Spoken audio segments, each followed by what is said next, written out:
మూడోసారి ఎమ్మెల్యే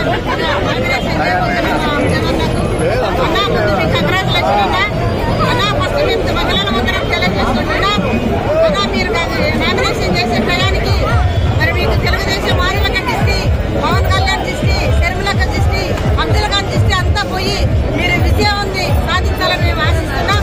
అదేవిధంగా ఈరోజు అంతేదన్న నామినేషన్ వేయడానికి అందరం స్వచ్ఛందంగా మేమందరం మనస్ఫూర్తిగా వచ్చినాం.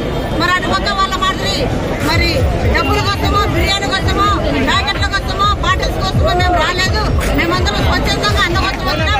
ఎందుకంటే అన్న పిలిచిన వెంటనే పలికే వ్యక్తి, ఏ టైంలో మనకు అందుబాటులో ఉండే వ్యక్తి, ఏం అడిగినా మనకు లేదనుకుంటా వెను వెంటనే సాయం చేసే వ్యక్తి కాబట్టి మేమందరం స్వచ్ఛందంగా వచ్చినాం. అయ్యా కడప ప్రజలారా మీరు వినండి.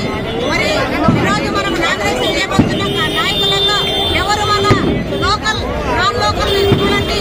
ఇక్కడ నాన్ లోకల్ వేసుకుంటే కదా మనకు అందుబాటులో ఉన్నారు. లోకల్ అయితే మనకి ఏ అవసరం వచ్చినా, ఏ కష్టం వచ్చినా వెంటనే పోయి అయ్యా మాకు ఇది సమస్య అంటే మనం వెంటనే మనకు అందుబాటులో మన సమస్యను తీరుస్తారు. కాబట్టి మీరందరూ ఓట్లందరూ దయచేసి గమనించండి. లోకల్ని ఎన్నుకోండి, నాన్ లోకల్ను వదిలిపెట్టండి. మనకు అందుబాటులో ఉండే మనుషులు మనకు కావాలి. కాబట్టి ఏదేమైనా సరే నాన్నకు 2 ఓట్లు వస్తాయమ్మా. ఎంపీకి, ఎమ్మెల్యేకి, వైఎస్ఆర్సీపీకి మాత్రమే వేసి గెలిపించండి. ఎందుకంటే కనిపించే దేవుడు పరలోకంలో ఉంటే కనపడే దేవుళ్ళు అవినాష్ రెడ్డి మన అంజద్ బాషాని తెలియజేసుకుంటున్నాం.